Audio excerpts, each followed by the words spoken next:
Tank चालक ने अचानक तोप का मुंह सड़क की ओर घुमा दिया और एक जोरदार धमाके के साथ पुल की रेलिंग को उड़ा दिया। इसके तुरंत बाद ड्राइवर ने जोर से एक्सीलरेटर दबाया और टैंक सीधे समुद्र में जा गिरा। इस अजीबोगरीब हरकत को देखकर शांग ब्याओ पूरी तरह से हक्का बक्का रह गया। उसे क्या पता था कि यह सब कुछ क्वांग छ्यांगे की पहले से बनाई गई भागने की योजना का हिस्सा था। सभी ने जल्दी से ऑक्सीजन मास्क पहन लिए और शांति से उस पल का इंतजार करने लगे जब पानी पूरी तरह से टैंक के अंदर भर जाएगा ताकि वे हाइड्रोलिक दरवाजा खोलकर बाहर निकल सकें। लेकिन पुल पर खड़े दुश्मन कहां चुप बैठने वाले थे। वे पागलों की तरह पानी की सतह पर गोलियां बरसाने लगे। अगर इसी समय बाहर निकलते तो जरूर गोलियों से छलनी हो जाते। लेकिन उनके पास महज 10 मिनट का ऑक्सीजन था। हर एक सेकंड बेहद भारी लग रहा था। दुश्मनों ने 1-2 दिन तक लगातार गोलीबारी की। फिर जब थक गए तो एक नाव भेजकर जांच के लिए निकले। लेकिन तब तक कॉन्ग अपने साथियों को लेकर चुपचाप खिसक चुका था। 2 मील तैरने के बाद उन्हें पानी के नीचे एक रहस्यमय इमारत दिखाई दी। कुछ जिज्ञासु साथी उसे देखने के लिए पास गए तो चौंकाने वाला दृश्य सामने आया। वह एक द्वितीय विश्व युद्ध के समय का छिपा हुआ खजाना था। इतनी सारी सोने की ईंटें देखकर कॉन्ग ने वहीं रुककर मिशन को अंजाम देने का फैसला किया। उसने दुश्मनों पर हमला बोल दिया और उन्हें सीधा दक्षिण पश्चिम के रेगिस्तान पहुंचा दिया, यानी मौत। फिर सबने दुश्मनों की नाव लेकर घटना स्थल से निकल भागे। जब वे कैंप लौटे तो बिना आराम किए उन्होंने द्वितीय विश्व युद्ध के इतिहास की विशेषज्ञ शिउ मई से संपर्क किया। उसने बताया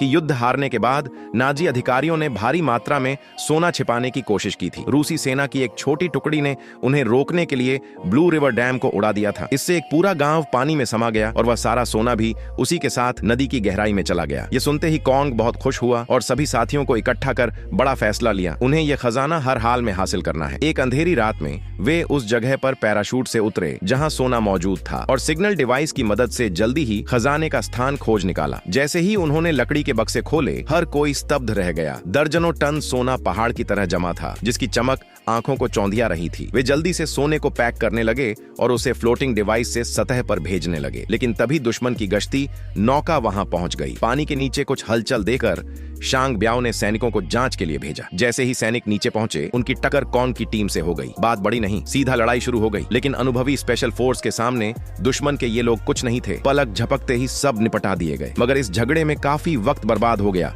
और टीम का ऑक्सीजन भी खत्म होने लगा। उन्हें मजबूरी में सतह पर आना पड़ा। जैसे ही सिर पानी से बाहर निकला, उन्होंने देखा कि शांग ब्याओ रॉकेट लॉन्चर लेकर उन पर निशाना साधे खड़ा है। लगता था अब बचना मुश्किल है। तभी अचानक जोरदार धमाका हुआ। शांग ब्याओ ने चौंक कर पीछे देखा तो पाया कि एक आर्म्ड हेलीकॉप्टर हवा में मंडरा रहा था, जो सीधे उसके सैनिकों पर मिसाइल बरसा रहा था। वह खुद भाग नहीं पाया, सीधे धमाके में उड़कर राख हो गया। कॉन्ग और उसकी टीम किसी तरह सोने को लेकर सुरक्षित निकल गई। बाद में उन्होंने $3 अरब, 30 अरब रुपए से ज्यादा मूल्य का सारा सोना सरकार को सौंप दिया। इसके लिए उन्हें सरकार की ओर से सम्मानित किया गया और हर सदस्य को इनाम में $3000 अमेरिकी डॉलर मिले।